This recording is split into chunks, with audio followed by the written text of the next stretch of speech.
सगळ्यांचं माझ्या यूट्यूब चॅनलमध्ये मनापासून स्वागत. कालच आमच्याकडचा बाजार झालेला आहे आणि बाजारातून हे असे देशी गाजर आणलेले आहेत. तर हलवाई बी 2-3 वेळा बनवलेला आहे. तर आज मी ना गाजराची बर्फी बनवणार आहे. तर त्यासाठी मी आधी गाजरावरची आहे ना ही अशी साल काढून घेणार आहे.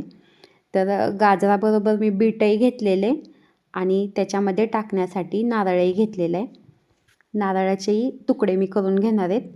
नारळ कालच फोडला होता, तर त्याचेही मी असे ना बारीक असे तुकडे करून घेणार आहे.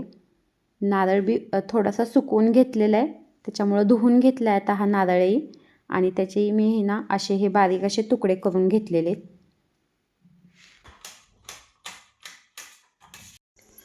साल काढल्यानंतर मी गाजर धुवून घेतलेले आहेत आणि गाजराचा जो असा खराब झालेला भाग आहे ना तो मी आता काढून घेणार आहे. आणि मी गाजराचे तुकडेच करून घेणार आहे. तर मी आता हा असा खराब झालेला भाग हा काढून घेतलेला आहे. आणि खूप जर निबार गाजर असेल तर त्याच्यामध्ये ना हा जो पांढरा भाग असतो तो जास्त मोठा असेल तर त्याला अजिबात चव नसते. ह्याच्यामध्ये जास्त काय मोठी गाजरं नाहीत, छोटीच आहेत.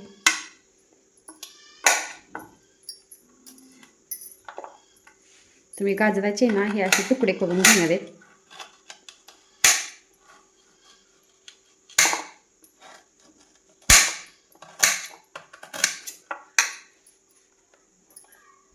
गाजराचे मी ना हे असे बारीक तुकडे करून घेतलेले आहेत. आणि इथं हा नारळ आहे तर नारळाचेही तुकडे करून घेतलेले आहेत. मिक्सरच्या भांड्यातून मी आता आहे ना थोडं थोडं करून ना हे बारीक करून घेणार आहे. मिक्सरमधून मी हे गाजर बारीक करून घेतलेले आणि हा नारळही बारीक करून घेतलेला आहे. गॅसवरती मी कढई ठेवलेली आहे आणि या कढईमध्ये ना आता तूप टाकून घेते. ह्या तुपामध्ये मी हे काजू आणि बदाम थोडेसे तळून घेणार आहे. काजू आणि बदाम बर्फीमध्ये टाकले नाही तरी चालतात, पण आहे घरामध्ये त्याच्यामुळे मी घालणार आहे. काजू आणि बदाम मी थोडेसे बारीक करून घेणार आहेत, म्हणजे आबडधोबड बारीक करून घेणार आहेत. तर आता मी हे काजू बदाम काढून घेते आणि हे थंड झाल्यावरती मी बारीक करून घेणार आहेत. हा जो किस केलेला आहे तो मी आता तुपावरती छान असा परतून घेणार आहे.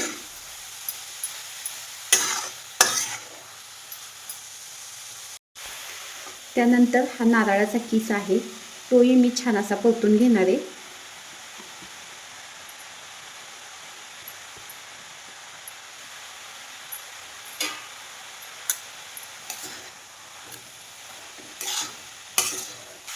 गाजरातलं आणि नारळातलं पाणी सुटेपर्यंत मी असं परतून घेणार आहे. आणि नारळही ओलाच आहे त्याच्यामुळे त्यातलं पाणी सुटेपर्यंत ना छान असं हे परतून घेणार आहे. हे गाजर 2 वाट्या होतं आणि नारळही 2 वाट्याचं आहे. तर आता ह्याच्यामध्ये ना मी हे साई सकट म्हशीचं दूध आहे ना 1 वाटीभर टाकून घेणार आहे.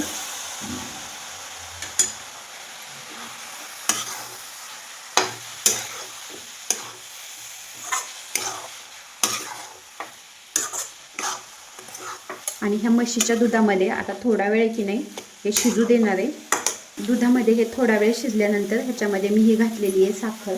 2 वाटी गाजराचा किस आहे आणि 2 वाटी खोबऱ्याचा किस आहे, तर त्याच्यासाठी ना मी 1.5 वाटी साखर घेतलेली आहे. साखर आपल्या आवडीनुसार घ्यायची, कारण साखर काही जणांना गोड जास्त आवडतं, काहींना कमी आवडतं. त्याच्यामुळं आपल्याला जसं आवडतंय त्यानुसार साखर घ्यायची. तर मी 1.5 वाटी साखर घेतलेली आहे.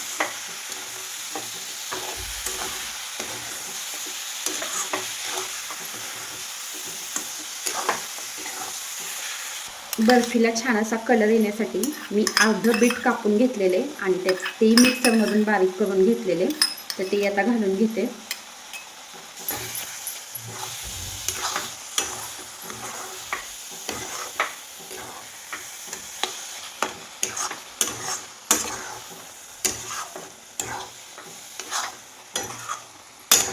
बीटामुळं बर्फीला छान असा कलर आलेला आहे आणि आता साखरेचंही पाणी सुटायला लागलेले. तर आता हे पाणी पूर्ण आटेपर्यंत मी हे असं हलवून घेणार आहे.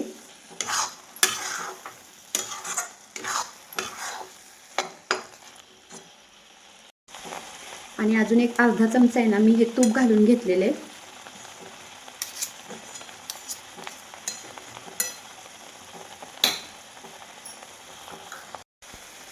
अजून एक अर्धी वाटी आहे ना हे असं दूध घालून घेतलेले.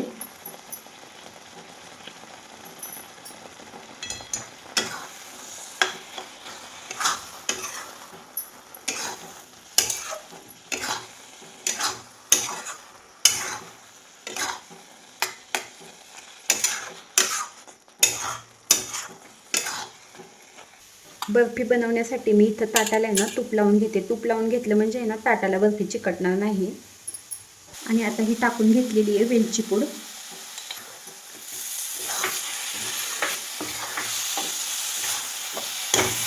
ह्याच्यामध्ये पाण्याचा अंश राहिला म्हणजे जरा ओलसर राहिलं तर बर्फी व्यवस्थित होत नाही. त्याच्यामुळं पूर्ण पाणी आटेपर्यंत आहे ना मी असं हे व्यवस्थित हलवून घेणार आहे.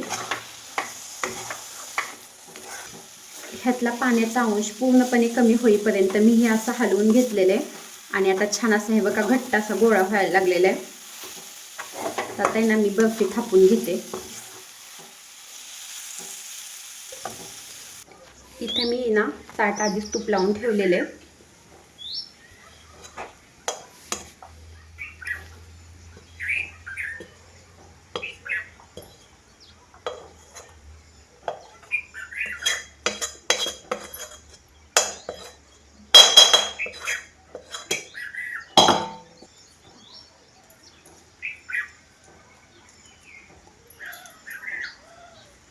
वाटीने ना मी हे असं पसरून घेतलेले.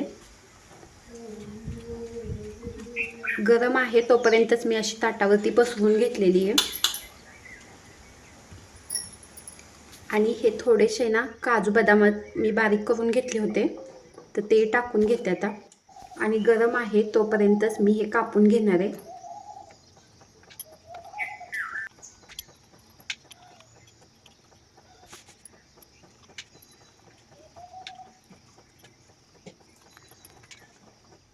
ही अशी मी बर्फी कापून घेतलेली आहे. आणि 8 दिवस बर्फी छान अशी टिकते. 8 दिवस बर्फीला काहीही होत नाही. अजून गरमच आहे तोपर्यंत मी ही बर्फी काढून घेतलेली आहे. आणि हे बघा अशी छान अशी बर्फी तयार झालेली आहे. तर गाजराचा हलवा खाऊन कंटाळा आला असेल तर बर्फी बनवून बघा नक्की.